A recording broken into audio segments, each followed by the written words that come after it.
அன்பிற்கினியவர்களே, இன்றைக்கு மறுபடியும் கருவறை சுகத்தை கல்லறை வரை எப்படி நீட்டிக்க முடியும் என்பதை பற்றிய 4வது பகுதியை நான் மறுபடியும் பேச இருக்கின்றேன்.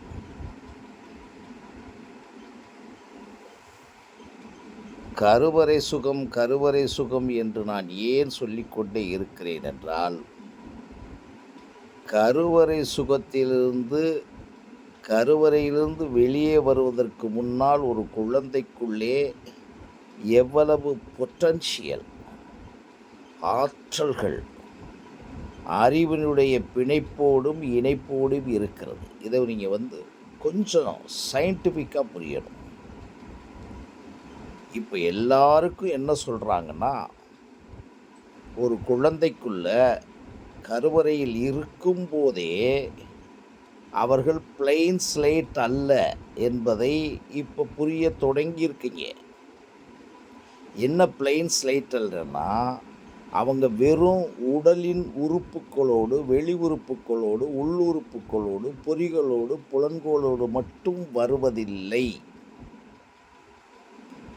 நல்லா புரிஞ்சாதான் தீர்க்கமோ. அவர்கள் மூளையில் இருக்கக்கூடிய 10,000 கோடி நியூரான்களில், உடம்பில் இருக்கக்கூடிய 15 ட்ரில்லியன்ஸ் நியூரான்களில், அதாவது பல லட்சம் கோடி நியூரான்களிலும் வெறும் மரபணு திறன்கள், டிஎன்ஏ மட்டும் கலந்திருப்பதில்லை.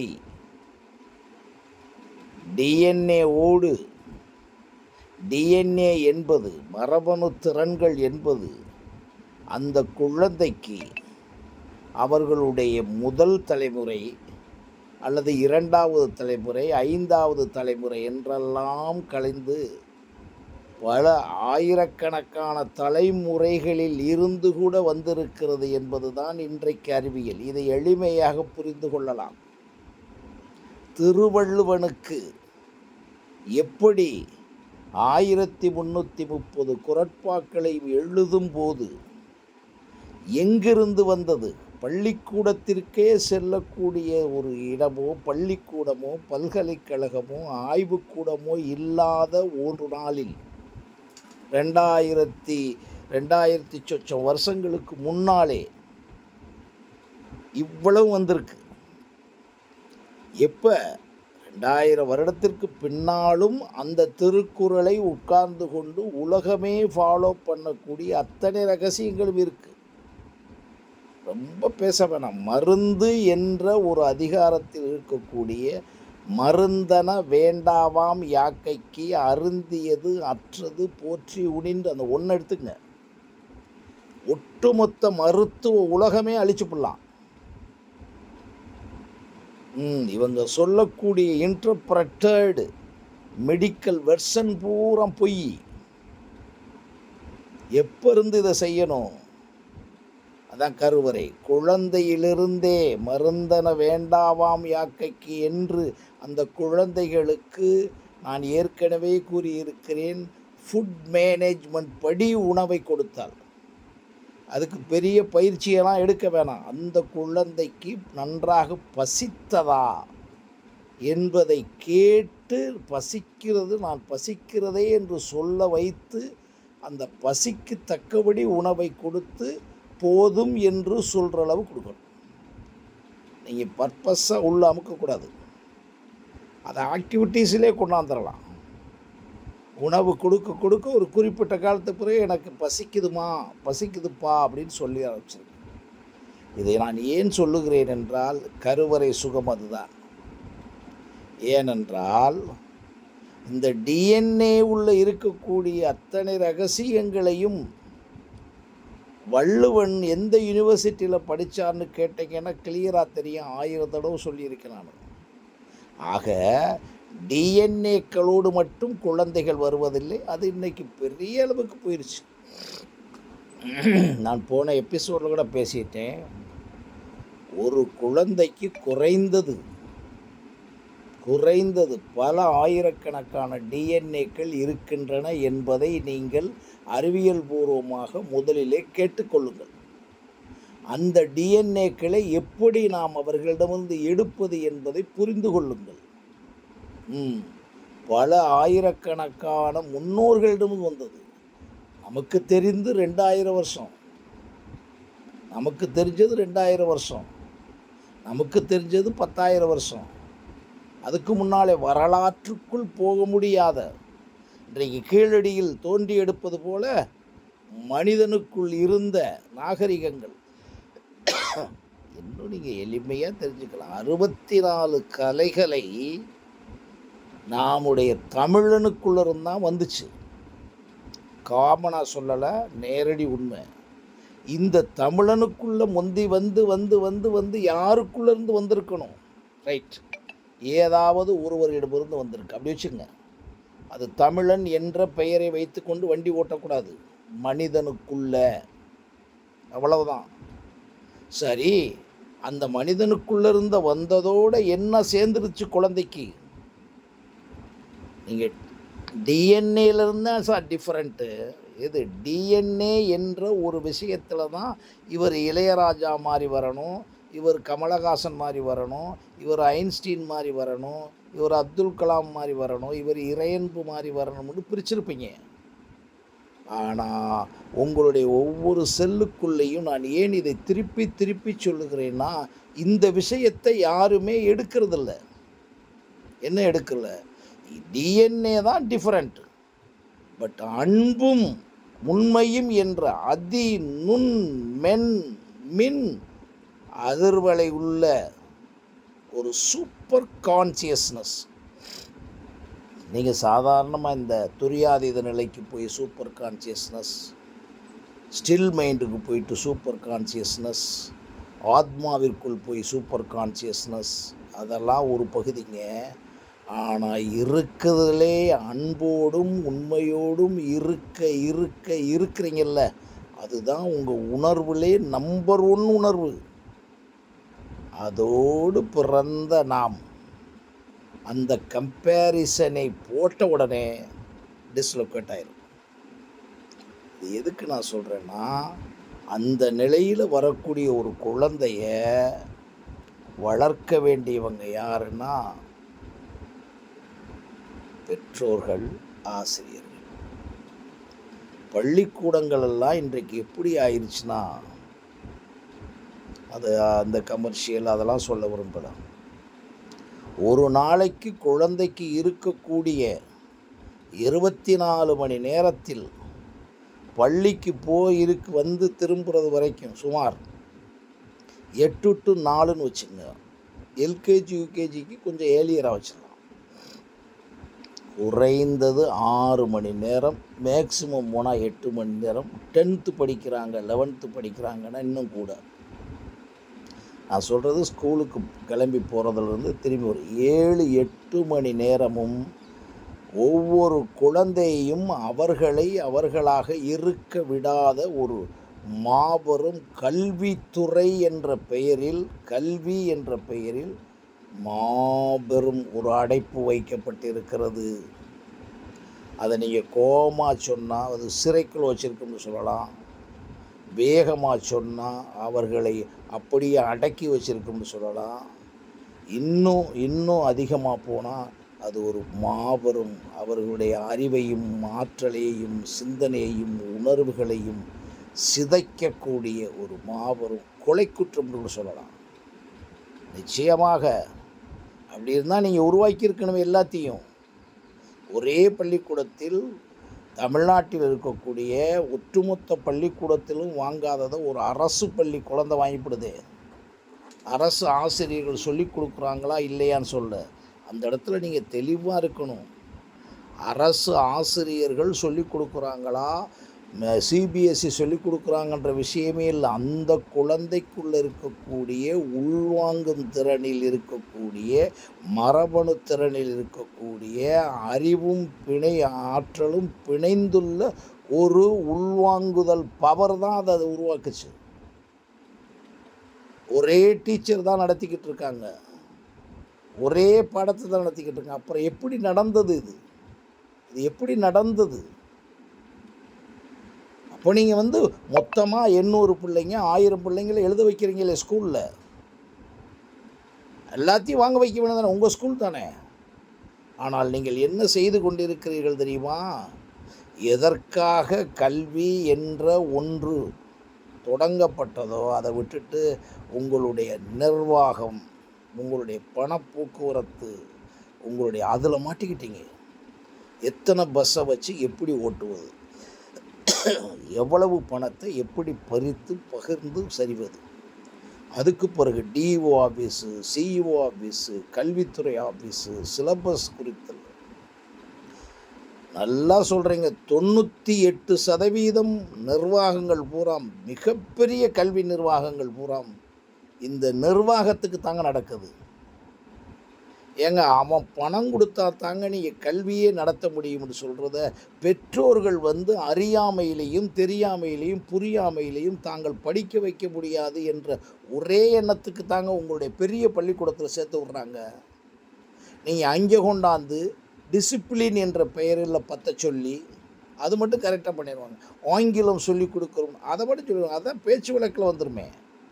சார் நல்லா தெரிஞ்சுக்கோங்க, இங்கிலாண்டில் இருக்கவனும் யுஎஸில் இருக்கக்கூடிய சாதாரண பிச்சைக்காரன் பேசுவாங்க இங்கிலீஷு, நல்லா புரிஞ்சுக்கங்க. அதனால் அது பெரிய மொழியை உருவாக்கி இது பண்ணிடுறதில்ல, அது நல்ல விஷயம்.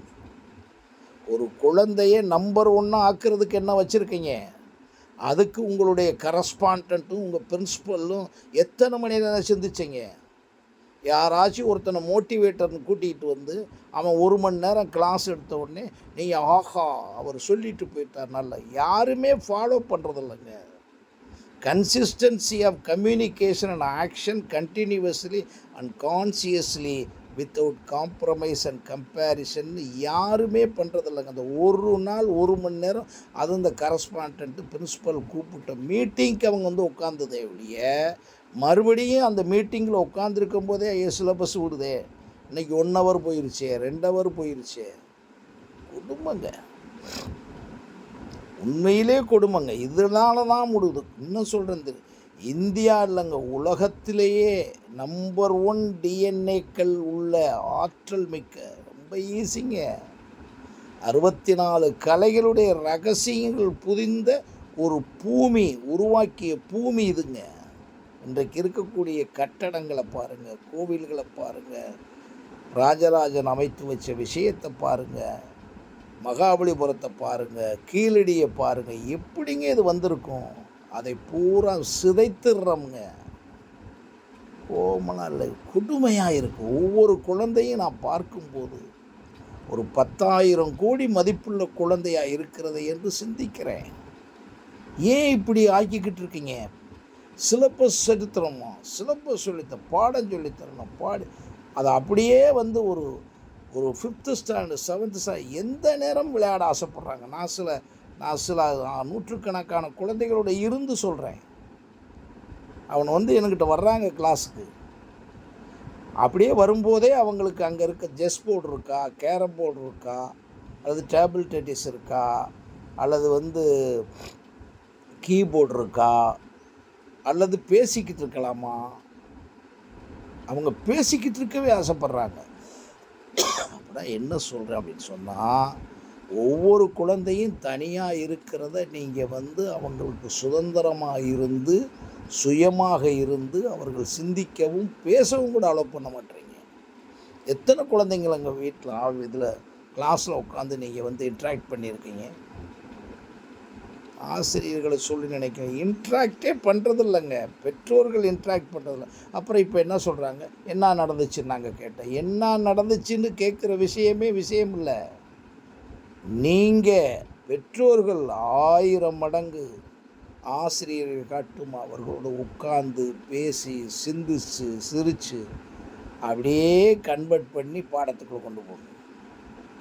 அவர்கள் பாடத்தை எப்படி படிச்சிருவாங்க புரிஞ்சுக்கங்க. ஆனால் உங்களுடைய அந்த 12 வயது வரைக்கும் 15 வரைக்கும் அவர்களுடைய மூளைத்திறன்களை மெலோடியஸாக நீங்கள் இன்ஸ்பிரேஷன் பண்ணலை வச்சுங்க. That is intuitive and internal melodious inspirations பண்ணலைன்னு வச்சுங்க. Inspiration through the digital education, or நீங்கள் வந்து visual education, or anything inspire பண்ணுங்க. ஒரு குழந்தைய பேச விட்டீங்கனாலே இன்ஸ்பிரேஷன் தான். அவர்களிருந்து கொட்டும், அதை பூரா வாங்குங்க. 12 வயது வரை நீங்கள் பொறுக்காமல் கம்பேரிசன் பண்ணிங்கன்னு வச்சுங்க, ஐயோ அந்த குழந்தை அப்படி வாங்குது, இந்த குழந்தை அதுவும் டீச்சர் வேறு. உங்கள் பையனை இன்னும் கொடுமை என்ன தெரியுமா, உங்கள் குழந்தைய நல்லா படிச்சுக்கிட்டு இருக்கும், சில நேரங்களில் கொஞ்சம் மார்க்கு குறையும், அல்லது ஒரு குழந்தை எப்போவுமே மார்க்கு கம்மியாக இருக்கும். பணம் வாங்கிடுவாங்க, லட்சக்கணக்காக வாங்கிடுவாங்க, உங்கள்கிட்ட எல்லாம் பேமெண்ட்டு கிளியராக இருக்கும். படிக்க வைக்கல, சரியாக மார்க் வாங்கினா டியூஷன் கூட்டி போயிருங்கன்றாங்க. இது எப்படி? இது பள்ளியை சொல்கிறேன், கல்வியை சொல்கிறேன்னு நினைக்காதீங்க. அதுதான் குழந்தைகளை சிதைக்கிறது. எல்லாம் பேசிட்டாங்க, மார்க் வாங்குறது ஒன்றும் இல்லைன்னு 1000 விஷயம் சொல்லிட்டாங்க. எந்த பெற்றோருக்கும் தலையில் ஏறலைங்கன்னா, மார்க் வாங்குவது என்பது வேண்டாம் என்று சொல்ல மார்க், ஆனால் அதை வந்து அவர்களையே செல்ஃப் லேர்னராக மாற்றி சிஸ்டம் கொடுக்கணும். எங்கள் செல்ஃபாலஜி அதைத்தான் கொடுக்குது. எங்களுக்கு எந்த டீச்சரும் கிடையாது, டீச்சரே போட மாட்டோம். ஒரு 8th ஸ்டாண்டர்டு பொண்ணு நீங்கள் நீட்டுக்கு பாடத்தை எடுத்து கொடுத்து நடத்த சொன்னால் டீச்சர் மாதிரி நடத்த வைக்க முடியும். அப்படின்னா என்ன அர்த்தம்? அவங்களுக்குள்ளே இருக்குது, இதை புரிஞ்சுக்கங்கன்னு தான் இப்போ சொல்ல வரேன். அதை புரிங்க. அம்மா ஒரு 8th ஸ்டாண்டர்டு பொண்ணு பண்ணுதே. இந்த பேரின்னு ஒரு பையன் இருக்கான், அம்மா அவனுக்கு பேர் பேரி சயின்ஸ்னு போட்டிங்கன்னா வரும். ஒரு 9th ஸ்டாண்டர்ட் பையன் நாசா விஞ்ஞானிகளுக்கு வகுப்படுத்திக்கிட்டு இருக்கான். வேர்ல்டில் இருக்க பெரிய பெரிய யூனிவர்சிட்டியில் இருக்கக்கூடிய பெரிய பெரிய ப்ரொஃபஸர்ஸ் போட்டு பாருங்கள், வரும். பேரி சயின்ஸ்னு போடுங்க, அப்படியே ஸ்பாட்டில் பேசுகிறேன். இவன் எதை படித்தான், இதை அப்படியே திருவள்ளுவனுக்கு போடுங்க, அப்படியே ஷேக்ஸ்பியருக்கு போடுங்க, அப்படியே தொல்காப்பியத்துக்கு போடுங்க, அப்படியே 64 கலைகளுக்கு போடுங்க. நான் செய்திக்காக சொல்கிறேன், எனக்கு ஒன்றும் அவர் தெரியவே தெரியாது. இளையராஜா ஓரளவுக்கு ப்ரூஃப் பண்ணி வச்சுக்கிட்டு இருக்காருன்னு எனக்கு பிடிக்கும். ஒரு இர்ரெஸ்பெக்டிவாக அந்த கான்செப்டை மட்டும், மற்றதெல்லாம் விட்டுருங்க. மற்ற அவர் பேசுகிறது வைக்கிற நமக்கு தேவையில்லை. அந்த இடத்துல பாருங்கள், தானே வளர்ந்துருக்காரு. That is self learning. ஒரு உதாரணத்துக்கு அதே மாதிரி குழந்தைகளை செல்ஃப் லேர்னராக மாற்றுறது ரொம்ப ரொம்ப ஈஸி. விளையாட விட்டு அந்த விளையாட்டுக்கு தக்கபடி அவங்களுக்கு மேட்ரை கொடுத்து அதுக்கு பிறகு அவங்கள செய்ய வச்சு, இதெல்லாம் நான் செஞ்சுக்கிட்டு இருக்க விஷயம் சொல்கிறேன். ஒரு 4th ஸ்டாண்டர்ட் பையன் படிக்கிறான், எழுதுகிறான், நோட்ஸ் போடுறான். எந்த பள்ளிக்கூடத்தில் செய்கிறீங்க? அவன் ஒரு பையன் அதில் இருக்கிறவன் பெஸ்ட்டாக போயிட்டானா அவனை சுகப்படுத்தி கையை கொடுத்து விட்றீங்க. நீங்கள் என்ன பண்ணுறீங்க? இது நான் குறையாக சொல்கிறேன். இது செய்யலைன்னா இந்தியாவில் ஃபின்லாண்டு அப்படி வந்துருச்சு, அமெரிக்கா அப்படி வந்துருச்சு சொல்கிறீங்க. இன்னும் நான் சொல்ல போனால் அரசாங்கத்துக்கு சொல்லுகின்றேன், 90% நீங்கள் பொருளாதாரம் அது பண்ணுறேன், இது பண்ணுறேன், நிலவுக்கு அனுப்புகிறேன், அதெல்லாம் வந்து வேஸ்ட்டுன்னு நான் சொல்கிறேன்.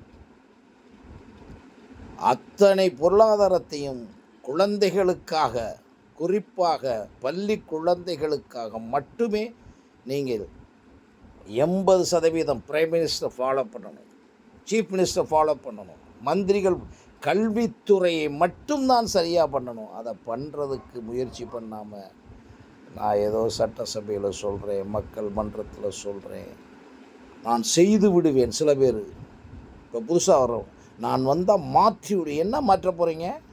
என்ன மாற்ற போகிறீங்க?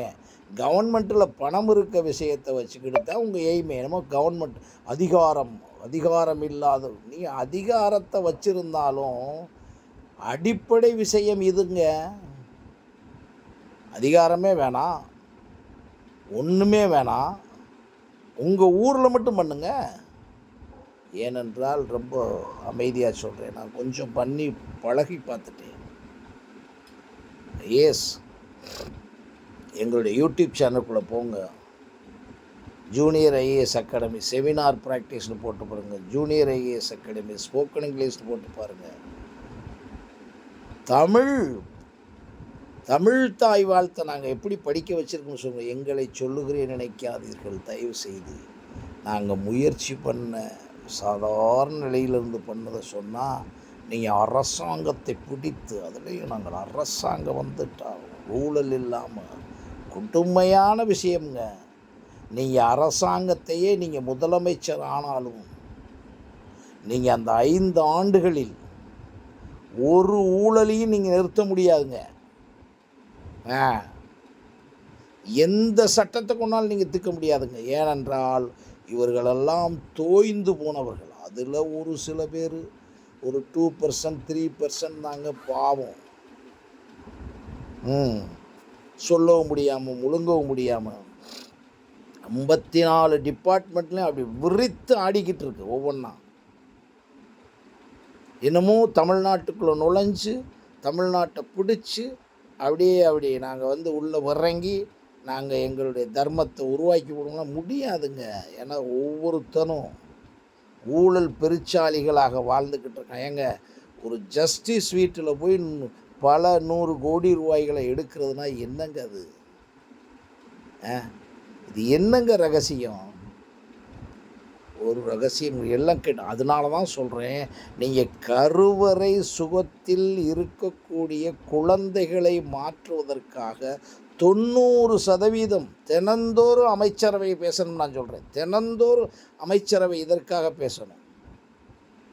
மற்றதெல்லாம் விடுங்க, இதை பேசிட்டு மற்றதெல்லாம் செய்யுங்க. ஜிஎஸ்டி வர்றதை பேசுகிறீங்க, மாநில சுயாட்சியை பேசுகிறீங்க, இதுக்கு பேசுங்க. நீங்கள் உலகத்தில் ஏற்கனவே இருக்க ரேஷன் கடைக்கு போடுறது, 1000 ரூபா கொடுக்குறது, அதெல்லாம் பண்ணிக்கிட்டே இருங்க. ஒன்று தெரிஞ்சுக்கங்க, 1000 ரூபா கொடுக்குறது, நீங்கள் ஓட்டை எப்படி வாங்குறதுலாம் அடுத்த விஷயம் வைங்க. ஆனால் பெரிய பெரிய பணக்கார குடும்பத்திலிருந்து கூட வாங்கிக்கிட்டு இருக்காங்க. அதனால் கருவறையில் இருக்கக்கூடிய குழந்தைகளை, வெளியே வந்த குழந்தைகளை அந்த கருவறை சுகத்தோடு நாம் உருவாக்கிடுவோம். கல்லறை வரைக்கும் அவங்களுடைய ஆற்றலில், அறிவில், சிந்தனையில் உலகத்தில் ஜெயிக்க முடியும் என்பது என்னுடைய சின்ன கருத்து. மறுபடியும் சந்திக்கின்றேன். நன்றி, வணக்கம்.